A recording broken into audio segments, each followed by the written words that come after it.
Mukunda jewellers లో gratitude sale flat 50% of on value added offer అన్ని branches కి వర్తిస్తుంది. సీతమ్మ వాకిట్లో సిరిమల్ల చెట్టు, మరి ఆ పూల కుండీని చిన్నోడు ఎందుకు తన్నాడు? మనిషి అంటే మంచోడు అలా డైలాగ్ రాయకండి సార్. మనిషి అంటే దొంగనా కొడుకండి. ఎందుకు సార్? ఏమో ఆయన ప్రెస్టేషన్ ఏంటో. ఓకే. సిరివెన్నెల సీతారామ శాస్త్రి గారు రాసిన సాంగ్ ఈవెన్ కొత్త బంగారు లోకానికి నీ ప్రశ్నలు నీవే ఆ సాంగ్ రాయటం కూడా అలాగే జరిగిందండి. బాహుబలిని కట్టప్ ఎందుకు చంపాడు అనేది ఒక యూనివర్సల్ ట్రూత్ కోసం చాలా నాలుగు వెయిట్ చేశారు. చిన్నోడు పూలకుండి ఎందుకు తన్నాడు సార్? ఏ వస్తుంటే అందుకనే అంతకుముందు డైనింగ్ టేబుల్ మీద కూడా గ్లాస్ కొడతాడు.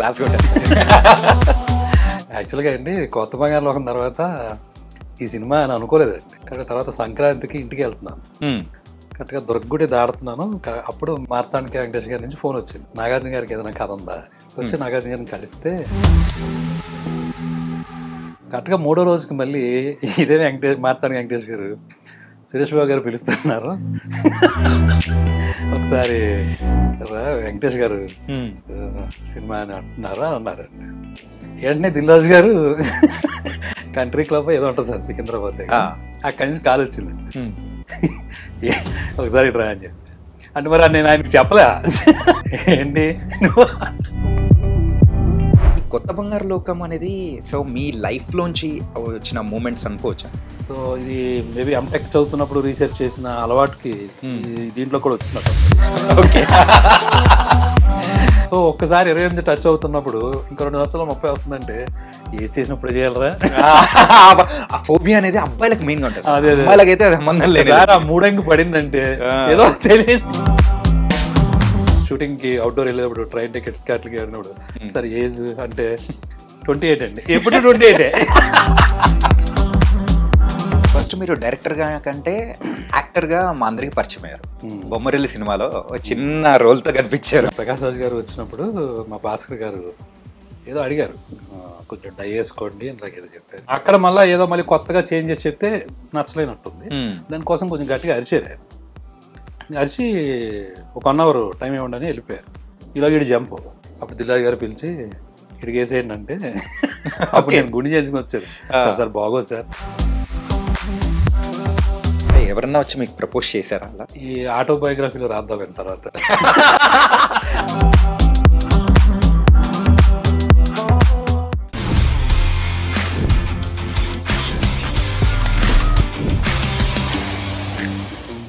మన తెలుగు ప్రేక్షకులకి ఏదైనా మూవీ రిలీజ్ అవుతుందంటే దాన్ని రీక్రియేట్ చేయడం అనేది కూడా సర్వసాధారణంగా చూస్తుంటాం. అలాగే రీసెంట్గా రిలీజ్ అయిన సీతమ్మ వాకిట్లో సిరిమల్ల చెట్టు, మరి ఆ పూల కుండీని చిన్నోడు ఎందుకు తన్నాడు, అసలు ఆ మూవీ అనేది ఇప్పుడు మన మనసులోకి ఎంత హత్తుకుంటుంది. సాంగ్స్ కానీ అండ్ ఆ డైరెక్టర్ ఎంత స్పెషల్గా మారిపోయారు. ఆయనే శ్రీకాంత్ అడ్డాల గారు. ఇప్పుడు మనతో పాటు మన ఐ డ్రీమ్ స్టూడియోలో మీ చాణక్యతో మరి శ్రీకాంత్ అడ్డాల గారు కూడా ఉన్నారు. మరి అయితే బోల్డ్ అయిన విషయాలు అండ్ ఫ్యూచర్ ప్రాజెక్ట్స్ ఏంటనేది కూడా ఆయన అడిగి తెలుసుకున్నాం. Hi sir. హాయ్ అండి. తనకైతే థియేటర్స్లో అందరి చేత పూలకుండీలు తన్నిచ్చేలా చేస్తూ ఉన్నారు అండ్ ఫోన్లో ఏరా అంటే ఏరా అనిపించేలా చేస్తున్నారు. మళ్ళీ ఒక 12-13 ఇయర్స్ బ్యాక్ తీసుకెళ్ళి ఆ గోల్డెన్ మెమరీస్ని కూడా రీకలెక్ట్ అయ్యేలా చేస్తున్నారు. ఎలా అనిపిస్తుంది? ఖచ్చితంగా చాలా సంతోషంగా ఉంటుంది కదండి.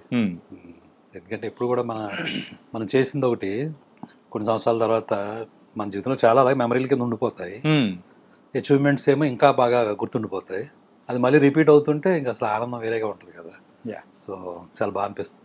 మూవీ రిలీజ్ అయిన దాంతో కంపేర్ చేసుకుంటే రిలీజ్కి ప్రేక్షకులు వాళ్ళ దగ్గర నుంచి వస్తూ ఉన్న ఆ ఒక ఫేమ్ కానీ అండ్ పీపుల్ తీసుకుంటున్న రిసీవింగ్, ఆ లవ్, ఆ సీన్ రీకన్స్ట్రక్షన్ చేయడం కానీ సో ఆ రీల్స్లో చూస్తుంటే సరదాగా అనిపించింది. చాలా అండి. అంటే ఇప్పుడు రిలీజ్ ట్రెండ్ ఒకటి బాగుంది ఈ స్టేట్లో కానీ ఏ స్టేట్లో అయినా, ఇది బాగుంది అంతా. సో ఇంకోటి ఏంటంటే ఈ సినిమాకి అప్పట్లో ఉన్న వాళ్ళంతా మేబీ ఇప్పుడు కరెక్ట్గా 24-25 వచ్చి ఉంటారు. ఎందుకంటే థియేటర్లో నేను చూశాను, విశ్వనాథ్ థియేటర్కి వెళ్ళి చూశానండి, మల్లికార్జున థియేటర్ కూడా. ఓకే. వెళ్ళి చూసినప్పుడు అందరూ యూత్గానే ఉన్నారు. సో వీళ్ళు అప్పుడు చాలా చిన్నపిల్లలు అయి ఉంటారు కదా. సో ఆ మిడిల్ క్లాస్ తాలూకు ఏదైతే ఉంటుందో స్ట్రగుల్ అందులోంచి పుట్టిన సినిమా కదండి. సో అందరికీ కనెక్ట్ అయింది. అది ఇప్పుడు బాగా అర్థమవుతుంది. సో దాంతో డైలాగ్ టు డైలాగ్ కూడా చెప్తుంటే నాకు చాలా బాగా అనిపించింది. Dialogue to dialogue, scene to scene ఏ ఒక్కటి వదలట్లేదు. బాహుబలి బాహుబలిని కట్టప్ ఎందుకు చంపాడు అనేది ఒక యూనివర్సల్ ట్రూత్ కోసం చాలా నాలుగు వెయిట్ చేశారు, వచ్చింది. కానీ ఇప్పటికీ దొరకని ఆన్సర్ ఏదైనా ఉందంటే చిన్నోడు పూలకొండ ఎందుకు తన్నాడు సార్, దానికి ఆన్సర్ మాత్రం కావాలి సార్. అంటే మీకు ఏం అర్థమైంది చెప్పండి పోనీ, ఫ్రస్ట్రేషన్ చూపించాలి. ఓకే చెప్పండి, నోటి బి సిడి ఆప్షన్స్ కాదు సార్. ఏంటంటే యాజ్ ఏ మేకర్ గా మీ మైండ్ లో ఒక ఆలోచన ఉంటుంది ఏంటంటే కరెక్ట్ గా అక్కడ పూలకొండి పెట్టండి దాన్ని తనేసుకుంటూ వెళ్ళిపోతాడులే అని మీరు అట్లేముండదు. కానీ దాని వెనకాల ఏదో ఒక పరమార్థం అనేది ఉంటుంది, మేము ఆలోచించడం అంతవరకు ఆలోచిస్తాం. అదే మీరు దాని వెనకాల మాత్రం ఏదో ఒక ఇంటెన్షన్ పెట్టుకుని రాసింటారు. వాడికి ఎంత ఇష్టం అండి ఆ అబ్బాయి, పెద్దోడంటే చాలా ఇష్టం, చాలా ఇష్టం కదా. అసలు తట్టుకోలేడు యాక్చువల్గా. నిజంగా ఇక్కడ ఇందులో ఏంటంటే పెద్దోడి మీద కోపం ఉంటుంది, ఎందుకంటే వాడు ఆ కసి లేదు, గెలవాలన్నా ఇది ఉండాలి కదా, ఇవి ఉంటాయి కదండి ఇంకా రకరకాల ఐడియాలజీస్. కోపం ఉంది కానీ దానికి మించిన ఇష్టం ప్రేమ కూడా ఉంటుందండి. ఒకవేళ కోపం వస్తే ఎక్కడ చూపించుకుంటాడో దాన్ని దాచుకునే హోల్డ్ చేసుకునే అంత ఇది లేదు. ఏ వస్తుంటే అందుకనే అంతకుముందు డైనింగ్ టేబుల్ మీద కూడా గ్లాస్ కొడతాడు. సో మనకి ఇష్టమైన వాళ్ళ మీద బాగా క్లాషెస్ వస్తున్నప్పుడు హోల్డ్ చేసుకుంటాం అంటే ఒక లిమిట్ వరకు ఓకే, కానీ ఒక స్థాయి దాటింది అనుకోండి దాన్ని ఎవరి మీద చూపించాలో తెలియక గొప్ప బయటకు వస్తూ ఉంటుంది. అది యాక్చువల్గా వాళ్ళని అవమానించినట్టే వాళ్ళు తీసుకుంటే కనుక. కానీ అది అవమానం అలాంటిది కాదు కదా, కోపం బాధ వచ్చింది, విపరీతమైన ఇది వచ్చింది. ఎందుకంటే అక్కడ పక్కన చెల్లెలు పెళ్ళి, అది ఎవరిదో కాదు మన ఇంట్లోదే. అంటే నిజంగానే అవమానించాడు, అవమానం చాలా దారుణంగా ఉంది. ఓకేనా, అది కాదనలేని విషయం. బట్ వీడికి తెలియదు ఆ విషయం, అది ఎందుకు అంత బాధపడుతున్నాడు అనేది. ఒక లెవెల్ వరకే తిను తీసుకుంటున్నాడు. ఒకవేళ ఎవరైనా అన్నారా అని కూడా అడుగుతాడు. అంటే మటుకి నువ్వేనా పిగేస్తాడు, వెళ్ళి నాటకాలు వేసుకో అంటాడు. సో నాటకాలు అనేది తిన ఎక్క నేచర్ కాబట్టి అది వచ్చేసరికి మీదకి ఆ బాణం కోపం వచ్చింది. ఇవన్నీ బ్లాస్ట్ అవ్వాలి అంటే ఓకేనా. సో అక్కడ ఏదో ఒక వస్తువు మైండ్ ఆటోమేటిక్గా అక్కడ పోలకొండి ఉంది, ఒక తొందరనేది దాన్ని. ఎలా తీసుకుంటాడు దాన్ని, ఏమన్నా కాకుండా అనుకోవచ్చు సార్. అంటే ఎంత కోపం ఉందా ఇడికి, ఏదైనా 100 అనుకుంటాడు కదా. అందుకని తర్వాత తల అడుగుతాడు, ఎందుకు దాన్ని నువ్వు పోలకొండి క్లైమాక్స్ లో, అదే సెకండ్ హాఫ్ బిగినింగ్ లో. సో ఇప్పుడు అది నీ మీద కోపంతో అది కాదు కదా, నేనే తట్టుకోలేని విషయం, అది హోల్డ్ చేసుకోలేని ఒక ఎమోషన్ అండి సార్. యాక్చువల్గా ఈ సిచ్యువేషన్స్లో మనం ఎందుకున్నాం, ఇలాంటి సిచ్యువేషన్స్లో ఎందుకు నలుగుతున్నాం మనం, ఎవరూ చెడ్డోళం కాదు. పోనీ వచ్చిన ప్రాబ్లమ్స్ ఏమైనా పెద్ద పెద్ద ప్రాబ్లమ్స్ కూడా కాదు, కానీ ఏంటి నలుగుడు, ఓకేనా, ఏమీ హెల్ప్లెస్ సిచ్యువేషన్స్. మనుషులను అయితే మనం మార్చలేము, ఆడన్న మాట మనకి దిగుతుంది, దీనివల్ల మనకి క్లాషెస్ వస్తున్నాయి, మన అందమైన ఒక విషయం చెడిపోతుంది. ఓ పక్కన మనకి జాబులు, ఓ పక్కన బయట ఎన్నిట్లోనూ మళ్ళీ ఒకటి ఎలాగరా బాబు ఇదంతా అనే ఒక ఏదైతే ఉందో దానికి సింబాలిక్గా కోపం బయట పడితే ఉండేది అదనమాట. సో పోలకొండ అంటే అందంగా ఉంటుంది కదా, ఇదంతా అనడం అనమాట. దీని వెనక ఇంత స్టోరీ ఉందన్నమాట. అంటే వచ్చింది అలా ఆటోమేటిక్ మీరు అడిగానని. ఓ అంటే ఇప్పుడు క్రియేట్ చేసి చెప్పింది సార్, అది చెప్తున్నాను సార్. అంటే మీ అన్నగారితో అలా రిలేషన్ ఏమన్నా ఉన్నిందా బాగా? ఉంటుందండి మన, అంటే అదే ఇక్కడ మీరు ఇక్కడ రిప్లికేట్ చేశారనుకోవచ్చా? అంటే యాస్టీజ్ ఉండకపోవచ్చు అండి, బట్ ఇన్స్పిరేషన్ అయితే ఖచ్చితంగా ఉంటుంది కదండి. మీరు కూడా పూలకొండి అన్నారా? లేదు, అన్నయ్య మీద ఫ్రస్ట్రేషన్ ఎలా చూపించాలని. అంటే మిడిల్ క్లాస్లో ఉంటుందండి ఇది. మిడిల్ క్లాస్ ఫ్యామిలీస్లో ఈ జాబ్స్ సెటిల్ అవ్వకుండా ఒక టైం వస్తుందండి. దానికి కారణం కూడా ఏముండదండి, అలా ప్రయత్నం లేదా అంటే ప్రయత్నాలు కూడా ఉంటాయి, ఒక్కొక్కసారి కలిసి రాకపోవడం ఉంటుంది, ఒక్కొక్కసారి సిచ్యువేషన్స్ మారిపోతూ ఉంటాయి. ఇప్పుడు పెద్ద అయినా ఏమైనా జాబ్ చేయను అన్నాడా, అక్కడ ఏదో సిచ్యువేషన్ వచ్చింది, నువ్వు గుడ్ మార్నింగ్ కూడా చెప్పో లేదా అది చెప్పు ఇది చెప్పు అని ఏదో అలాంటి ఒక చిన్న ఫీలింగ్ దగ్గర వచ్చాడు మానేసి, మళ్ళీ అతనే రమ్మంటాడు, అది వేరే విషయం.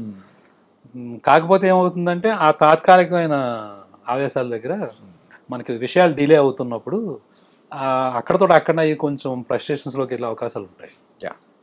అంతే కథ అది యాక్చువల్గా. అందుకని చాలామంది అంటూ ఉంటుంటే అసలు దాంట్లో కథే ఉండదు, మూమెంట్స్ ఉంటాయి, లాట్ ఆఫ్ ఎమోషన్స్ ఉంటాయి. ఇలాగా నాకు సురేష్ బాబు గారే అన్నారండి మాట, నాకు అంతకుముందు తెలియదు, నేను ఆయన కథ చెప్పినప్పుడు చెప్పారండి, ఇది కథగా చూడకూడదు, ఇది స్లైస్ ఆఫ్ లైఫ్.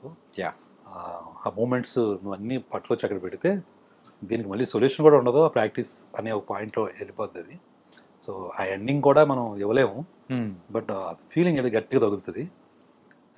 ఆయన బాగా ఎక్స్ప్లెయిన్ చేశారు నేను చెప్పిన తర్వాత. సురేష్ బాబు గారు. సురేష్ బాబు గారు బాగా అప్పుడు నాకు బాగా గుర్తండి. ఓకే. అంటే నువ్వు చూపించేది ఏంటి అంటే ఏదో సెటిల్ అయిపోయారు, లేకపోతే ఏదో అచీవ్ చేసేసారు, ఇక్కడ ఏ దగ్గర స్టార్ట్ అయింది కదా బి దగ్గర ఎండ్ అయింది, అలా లేదు. ఇంటర్నల్గా జరుగుతున్న ఒక ట్రాన్స్ఫర్మేషన్. యా. ఓకే, బెటర్ పీపుల్గా వీళ్ళు ఎలా ట్రాన్స్ఫార్మ్ అయ్యారు అనేది ఇంకా బెటర్గా కావచ్చు, మళ్ళీ రేపు పొద్దున్న ఇంకా కావచ్చు, దేర్ మే బి ఇంకా ఇన్ హైయర్ పొజిషన్స్. సో ఆయన ఎక్స్ప్లెయిన్ చేసినప్పుడు ఇంకా నాకు బాగా అనిపించింది. సో ఈయన చాలా బాగా అర్థం చేసుకున్నారు. ఓకే. రైట్ రైట్ సార్, మరి ఈ మూవీ తర్వాత ముకుంద తీశారు. అవును. అంటే దీనికంటే ముందు కొత్త బంగారు లోకం. ఈ కొత్త బంగారు లోకం అనేది సో మీ లైఫ్లోంచి వచ్చిన మూమెంట్స్ అనుకోవచ్చా? అంటే లైక్ మీరు ఒక లెక్చరర్గా వర్క్ చేశారు, సో ఆ టైంలో చూసిన కొన్ని థింగ్స్ కానీ అది తీసుకొని దాన్ని తగ్గట్టు మీరు రాసుకున్న స్టోరీ అనుకోవచ్చా? ఖచ్చితంగా అనుకోవచ్చు అండి. ఇప్పుడు మూవీ ఫీల్డ్లోకి వచ్చినప్పుడు మనకి అది వెళ్దాం అనుకున్నప్పుడు కథలు అనుకుంటూ ఉంటాను చూసారా, అది ఎలా ఉంటుందంటే అదే మూడుతో ఉంటాం, అదే ఆలోచిస్తుంటాం కదా. సో మనం ఫిక్షనల్గా రాసామనుకోండి అదొక స్టైల్ ఆఫ్ రైటింగ్. లేదు న్యాచురల్గా ఉన్న విషయాల నుంచి తీసుకునేది అనుకోండి. సో నేను ఇప్పుడు ఒక టీనేజ్ మీద ఒక కథ రాయాలనుకుంటున్నాను. అప్పుడు అనుకోకుండా నేను ఆ కాలేజీలో టీచర్గా వెళ్ళాను. ఇప్పుడు నేను అనుకుంటున్న థాట్కి సంబంధించిన లైఫే కనపడుతుంది అక్కడ. అది ఇంకా ఇంకా ఇన్స్పిరేషన్గా ఉంటుంది కదండి. పైగా నాకు బాగా ఉండే అలవాటు ఏంటంటే ఇవి స్టిల్ ఐ ఫాలో అండి, వచ్చిన బుక్ పెట్టుకుంటాను. ఓకే. ఓకేనా, న్యాచురల్ ఈవెంట్స్ ఏదైనా కనపడతాం అంటే నోట్ చేసుకుని మళ్ళీ మర్చిపోతామేమో, ఆ ఇన్స్పిరేషన్ ఒకటి ఉంటుంది చూసారు. అవును సార్. పైగా అది ఎలా ఉంటుందంటే ఆ టైంలో రాస్తున్న కథ తాలూకు విషయాలే మైండ్లో మెదులుతూ ఉంటాయి. సో ఇది మేబీ ఎంటెక్ చదువుతున్నప్పుడు రీసెర్చ్ చేసిన అలవాటుకి దీంట్లో కూడా వచ్చినట్టుంది అది. ఓకే. సో మేబీ అంతే. అలాగా అప్పుడు నిజంగానే అప్పుడు టీనేజ్ కథ రాయాలని ఒక కోరిక, చాలా ఇష్టంగా ఉండేది. ఇది సీతాకోక చిలుక ఆ టైం ఉంటాయి కదండి, ఆ ఇన్స్పిరేషన్ అలాగా ఉండేది. పైగా నాకు అట్రాక్షను ఈ కాన్సెప్ట్ ఎక్కువ ఉండేది అప్పట్లో, మనం పడుతున్న విషయమే అది. అలాంటిది కదా. కానీ అందులో మీరు చెప్పిన ఒక న్యాచురల్ ట్రూత్ ఏంటంటే యూత్లో ఇలా ఉంటుంది, యూత్ తర్వాత మనం అయితే జాబ్ చేసేటప్పుడు 30 వరకు ఇలా ఉంటుంది, 30 తర్వాతే ఎవరు వస్తే వాళ్ళు ఏది పడితే అది అని చెప్పినది యాజ్ ఇట్ ఈజ్ ఇప్పుడున్న జనరేషన్కి తగ్గేటట్టు ఉంది సార్. మీరు ఆ రోజుల్లోనే ప్రిడిక్ట్ చేసి 2008లోనే చెప్పేటప్పటికి ఒకసారి మూవీ చూస్తుంటే ఇది ఆయన ఎప్పుడో చెప్పారు, మరి అర్థం చేసుకోవాలనిపించింది. అవునండి. ఏంటి సార్ ఇది యాక్చువల్గా ఇది ఎక్కడైనా ఎక్స్పీరియన్స్ చేశారా, లేకపోతే మొత్తం చుట్టూ ఉన్న అర్థం అవుతుంది కదండి. ఇప్పుడు మనం 28 అలా ఉంటాం అనుకోండి, సపోజ్ ఇంకో 2 సంవత్సరాల్లో 30 వచ్చేస్తానని ఒక ఫీలింగ్ ఉన్న ప్రతి ఒక్కరికి ఏదో అంటే అది ఇప్పుడు లైఫ్ అనేది జర్నీ, ఏది ఎప్పుడు జరగాలి అప్పుడే జరుగుద్ది. ఎవడెంత కింద మీద పడినా మరి అదేంటి అదొక మిరాకిల్ కదండి. ఎవరు ప్రతి ఒక్కరి లైఫ్లో చెప్తూ ఉంటారు కదా, సాధన లేకపోతే ప్రయత్నం గొప్పదా లేకపోతే రాత గొప్పదా అంటే దానికి ఆన్సర్ అప్పటికే ఎవరికే దొరకదు, అది వెళ్తానే ఉంటుంది. సో కాకపోతే మనకి కొన్ని మార్క్స్ ఉంటాయి ఏజ్లు బట్టి, మనకి సొసైటీలో ఉండేది. తొందరగా 25 లోపల పెళ్లి చేసుకోవాలి, 25 లోపల సెటిల్ అవ్వు, లేదా 30 తర్వాత ఇంకోటి, లేదా 30 ఈ అంటం వల్ల వచ్చే ఇన్ఫ్లుయెన్స్ తప్ప ఇప్పుడు ఎవరి లైఫ్ ఎవరు ఎక్కడ సక్సెస్ అవుతారు ఎలా తెలుస్తుందండి.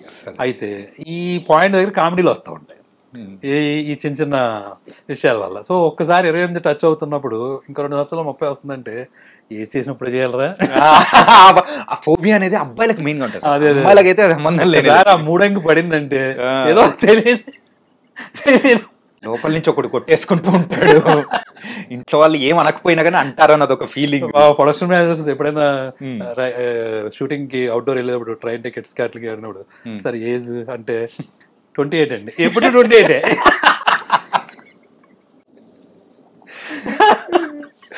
సో అలాంటి వాటి నుంచి వచ్చిందేనండి అది. సరదా ఇది కామెడీగా ఉంటుంది. 30 తర్వాత ఏదొస్తే దాన్ని చేసుకోవాలి, ఎవరితో వచ్చే దాన్ని చేసుకోవాలి. కానీ రావు రమేష్ గారితో చెప్పించే విధానం అనేది కూడా ఫస్ట్ 2 సీరియస్ నోట్లో ఉంటుంది, కానీ ఎప్పుడైతే 30 ఇది చెప్తారో అది కంప్లీట్ గా టోన్ అనేది చేంజ్ అయిపోతుంది. అవునండి, ఎవరేం ఎక్స్పెక్ట్ చేయాలి. నేను చెప్పేది అలా చెప్పారండి, ఆయన చేసింది చాలా బాగా చేశారండి. ఆయన ఓన్ గానే దాన్ని బాగా తీసుకుని చేశారు. అందుకనే కొంతమంది ఆర్టిస్టులకి అది ఒక విషయం వస్తే వదలరు కదా వాళ్ళు. ఏంటి సార్ యాక్చువల్గా హ్యాపీ డేస్ తర్వాత కొత్త బంగారు లోకం ఆ వైబ్ అనేది ఆ ట్రెండ్ అనేది నడుస్తున్న టైంలో సో పుట్టిన కథ అది కూడా సూపర్ బ్లాక్ బస్టర్ అనేది కూడా నడిచింది. అదే ఫస్ట్ సక్సెస్ ఎలా ఎంజాయ్ చేశారు అసలు? అయ్యో సక్సెస్ ఎప్పుడు బాగుంటుంది కదండి. మరి అందులో ఊహల్లో కూడా కాంప్రమైజ్ అన్నట్టు ఆ సినిమా డైలాగ్ లాగా ఎంజాయ్మెంట్ తక్కువ ఉంటుంది. అంటే ఎంజాయ్మెంట్ అంటే ఒక మంచి ఒక ప్రోత్సాహం, చేసిన ప్రయత్నం బాగుంది, సక్సెస్ అయ్యింది, ఓకే బాగుంది కదా అని ముందుకెళ్ళడం అనమాట. ఇంకొంచెం ఉత్సాహం తీసుకొస్తుంది. ఫస్ట్ మీరు డైరెక్టర్గా కంటే యాక్టర్గా మా అందరికి పరిచయం అయ్యారు. బొమ్మరిల్లి సినిమాలో చిన్న రోల్తో కనిపించారు. అవునండి, అవును. అది ఎలా వేయాల్సి వచ్చింది, అది వేయాల్సి వచ్చిందా? చేయాల్సి వచ్చిందండి. ఓకే, వేయాల్సి వచ్చింది, అలా అయిపోయింది సార్. అంతే జరిగిందండి. అప్పుడు ఓకే, దిల్రాజు గారేనండి అది కూడా. ఆ అబ్బాయి వెళ్ళిపోయాడు అంటాడు, ఎవరు ఆ క్యారెక్టర్ వేయాల్సిన వెళ్ళిపోయాడు. ఎందుకంటే అక్కడ ఒక ఇన్సిడెంట్ జరిగిందండి. ప్రకాష్ రాజ్ గారు వచ్చినప్పుడు మా భాస్కర్ గారు ఏదో అడిగారు, కొంచెం డై వేసుకోండి అని ఏదో చెప్పారు. ఆయనకి ఏంటంటే ఫుల్గా ప్రిపేర్ అయ్యి రావటమో, లేకపోతే ప్రకాష్ రాజ్ గారికి ఏంటంటే ఒక మూడ్ ఆఫ్ ఉంటుంది కదా, అక్కడ మళ్ళీ కొత్తగా చేంజ్ చేసి చెప్తే నచ్చలేనట్టుంది. దానికోసం కొంచెం గట్టిగా అరిచారు. ఆయన అరిచి ఒక 1 hour టైం ఇవ్వండి అని వెళ్ళిపోయారు. ఇలా వీడు జంప్ ఓకే వేయాల్సిన నోటు ఎయిటీలు వీడు అందరం వెతుకుతున్నాం అండి వాడి గురించి. అది పైగా బట్టల షోరూమే కదా. అప్పుడు దిల్రాజు గారు పిలిచి ఇడికి వేసేయండి అంటే అప్పుడు నేను గుండె చేయించుకుని వచ్చాను. సార్ బాగోదు సార్, స్క్రీన్ మీద ఒకళ్ళు చేస్తే బాగా చేయాలి లేదని కొంచెం బలవంతంగా చేయించారు. ఆ గడ్డం కూడా కొంచెం అప్పుడు అలా చేయాల్సి వచ్చింది. కానీ తర్వాత అండి దిల్రాజు గారు ఒక మాట అన్నారు, నువ్వు చాలా మంచి పొజిషన్కి వెళ్తావు అని అన్నారు. అంటే ప్రోత్సాహం అనేది కూడా ఒకటి. సార్ ముకుందా మూవీ ఒక స్టార్ని లాంచ్ చేసే సందర్భం, మరి ఒక స్టార్ని ఒక పెద్ద లెగసీ ఉన్న ఫ్యామిలీలోంచి రావడం అంటే అది కూడా ప్రెషర్ నార్మల్గా కూడా ఉండదు.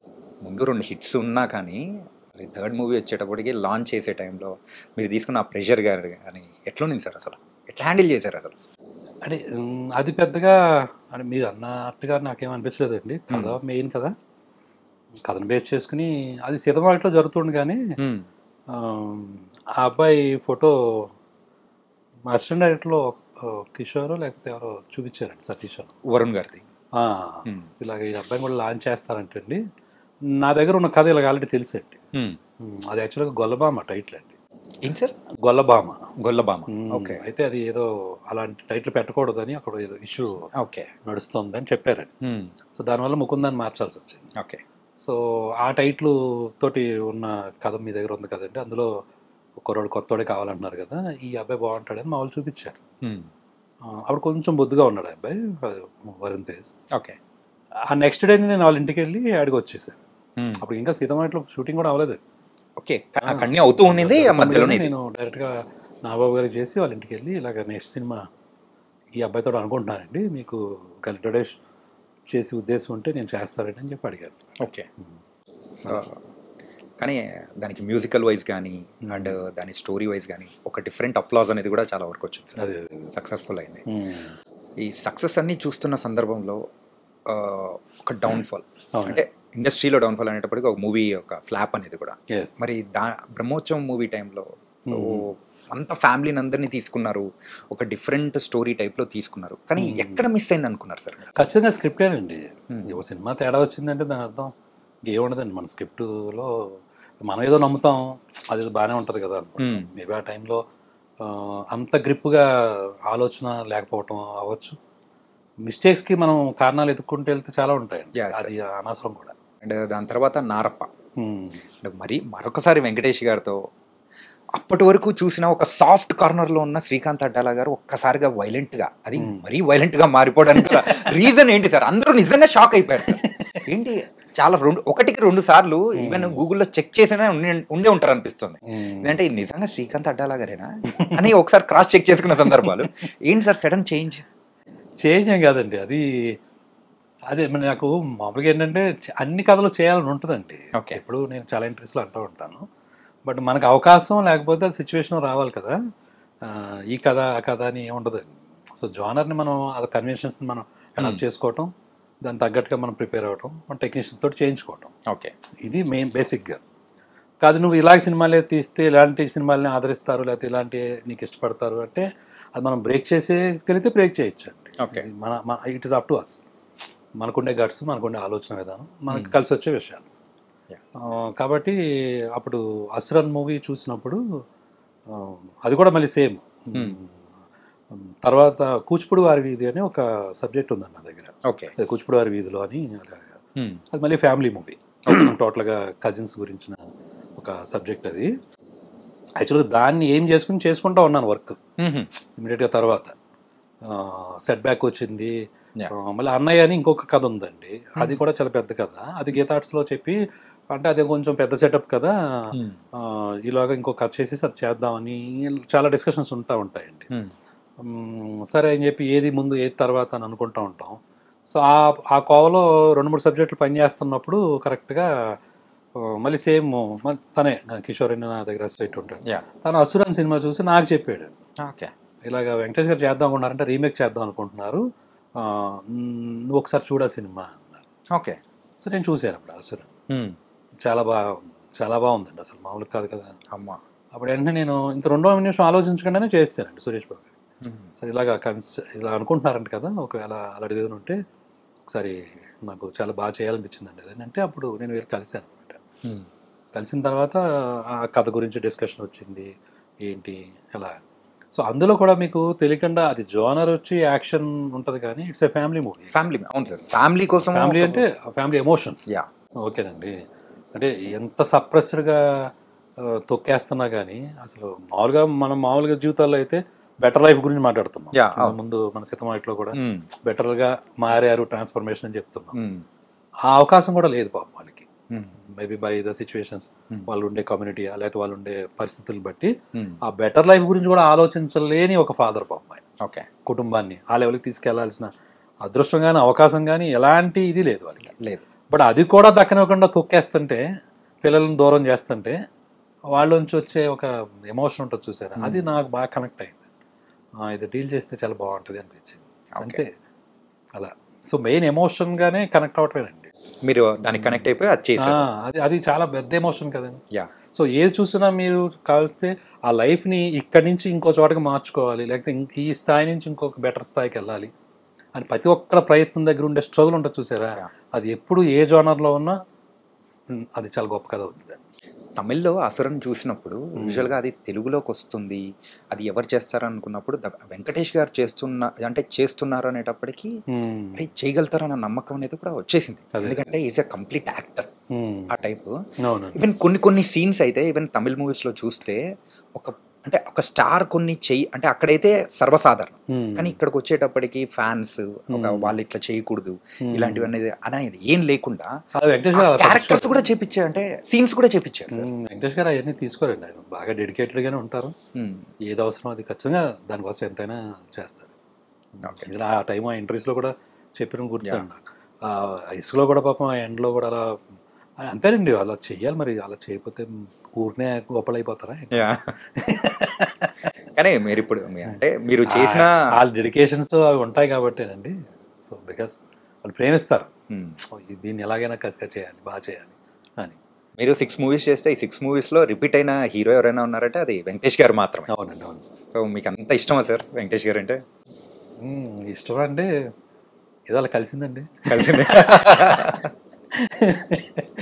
అంటే చేసినప్పుడు ఆ ఎంజాయ్మెంట్ బాగుంటుందండి, చాలా ఆత్మీయంగా ఉంటుందండి ఆయనతోటి. ఓకే. ఆయనతోటి మహేష్ బాబు గారితో ఇంకొక టైప్ ఎక్స్పీరియన్స్, ఈయనతోటి ఒకలాగా. అన్నీ కూడా చాలా హెల్తీగా ఉంటాయి, బాగుంటాయి. ఎవరి పని ఎవరు గొడవ లేకుండా మన పని ఏదో మనం బాగా చేసుకోవటం, నవ్వుకోవడం. చేసినంతసేపు మట్టుకు విషయం తెలుస్తూ ఉంటుంది. ఆ వర్క్ ప్రాసెస్ని బాగా ఎంజాయ్ చేయొచ్చు. కానీ మీరు చిన్నోడు పెద్దోడిని మాత్రం వదలలేదు, ఇద్దరితో కలిసి 2 మూవీస్ చేశారు. ఓకే. సార్ వీళ్ళందరూ ఓకే అయితే మీరు చేసిన మూవీస్లో ఎక్కువ మూవీస్ 5 మూవీస్కి మిక్కీ జే మేయర్ గారే, ఏంటిది కారణం? దీనికి మణిశర్మ గారు అండి. అవును సార్. నారప్పకి మనిషి, పెద్ద కాపుకి కూడా మిక్కీ జే గారు. పెద్దగా మిక్కీ జే మేయర్. ఓకే, 5 మూవీస్ అండి. 5 మూవీస్ సార్. అంటే ఆయనతో ఫస్ట్ సినిమా నుంచి ఒక ర్యాపో కుదిరిందండి. ఇంకా అలవాటు నాకు స్వేచ్ఛ ఉంటుంది ఎక్కువ, ఇది మార్చండి అది మార్చండి అని చెప్పడానికి నాకేమీ హెసిటేషన్ ఉండదు. కానీ వేరే వాళ్ళని కొత్త వాళ్ళని పెట్టుకుంటే మళ్ళీ అడగలేవని కాదండి. బట్ ఈయన దగ్గర ఉండే ఒక చొరవ, ఈయన దగ్గర ఉండే ఒక ఫ్రెండ్షిప్ లాగా దాంట్లో చేసుకోవడం నాకు ఈజీ అయింది అంతే. మీరనేటప్పటికి మిక్కీ గారు మాత్రం సూపర్ ట్యూన్స్ అనేది కూడా ఇచ్చేస్తూ ఇప్పుడు ఉంటారు. చూడండి సుకుమార్ గారు, దేవి ప్రసాద్ గారు, Yeah. ఇలా ఒక్కొక్కసారి ఏమవుతుందంటే ఒక బాండ్ ఫామ్ అవుతుందండి. Yeah.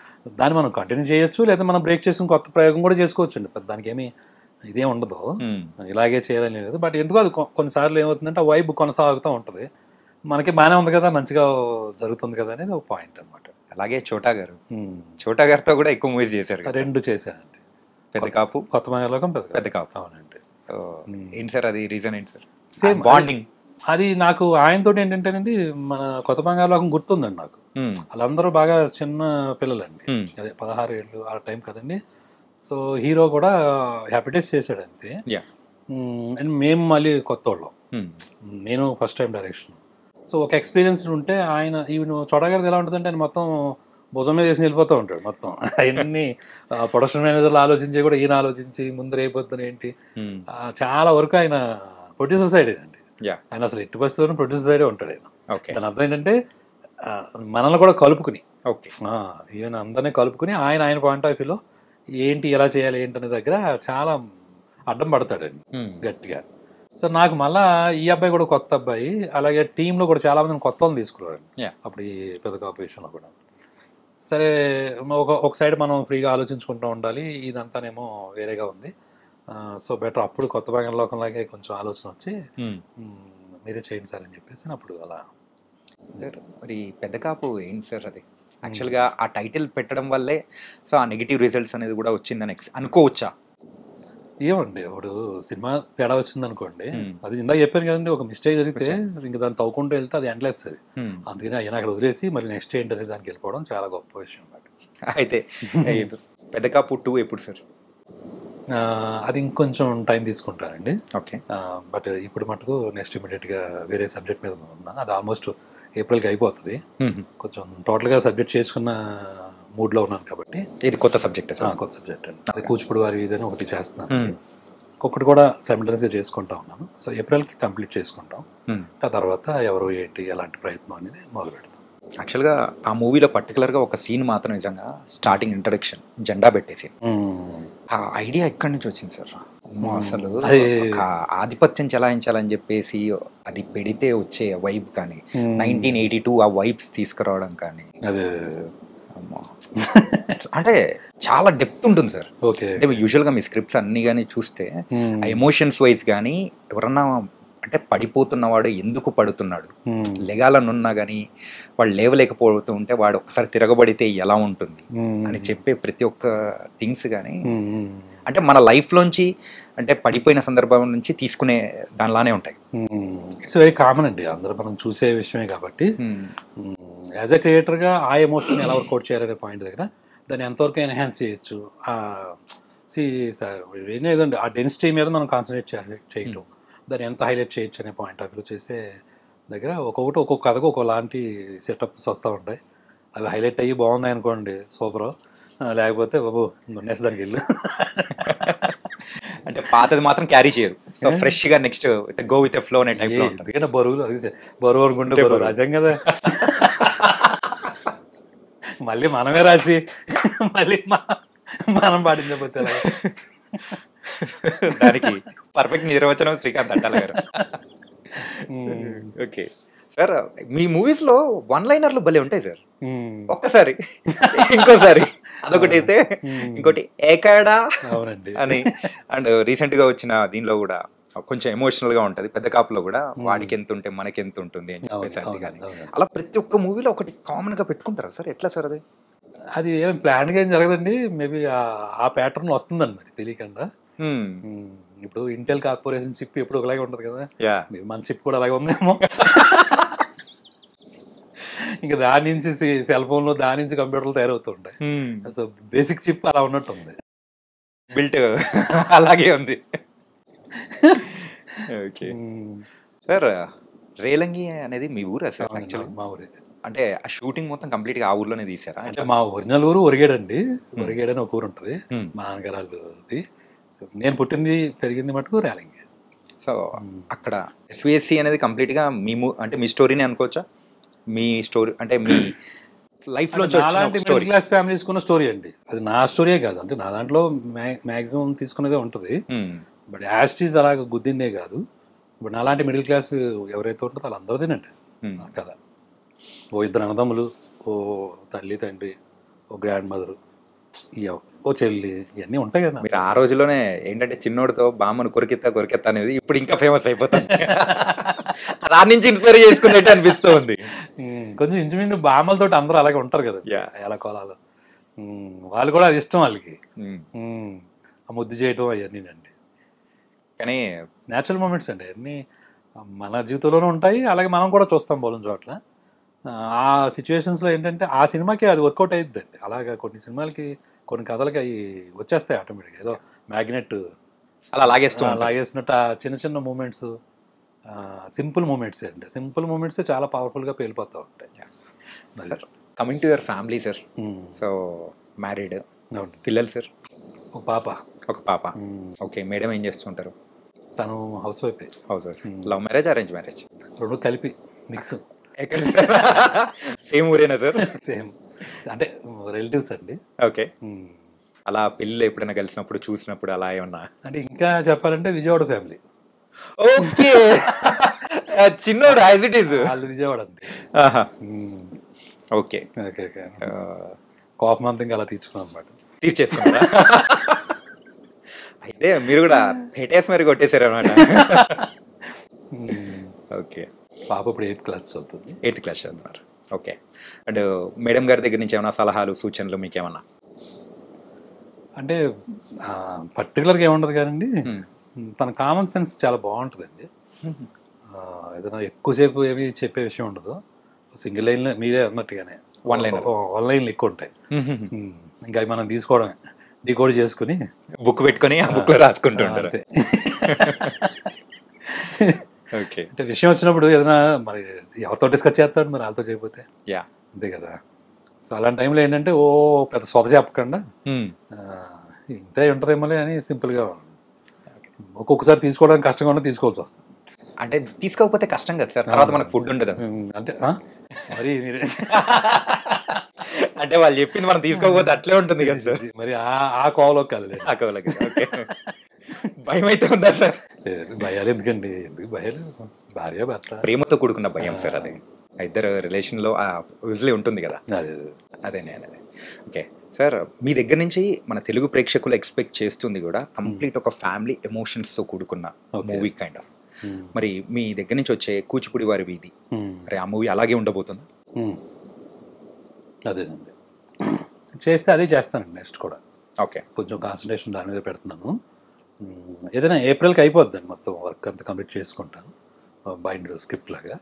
సో వన్స్ అది అయిపోతే అప్పుడు షూటింగ్ వెళ్దామని ఇంక ఈసారి కొంచెం గట్టిగా పట్టు కూర్చున్నాను. ఓకే. సో ఏప్రిల్ మిడ్ కల్లా అయిపోద్ది.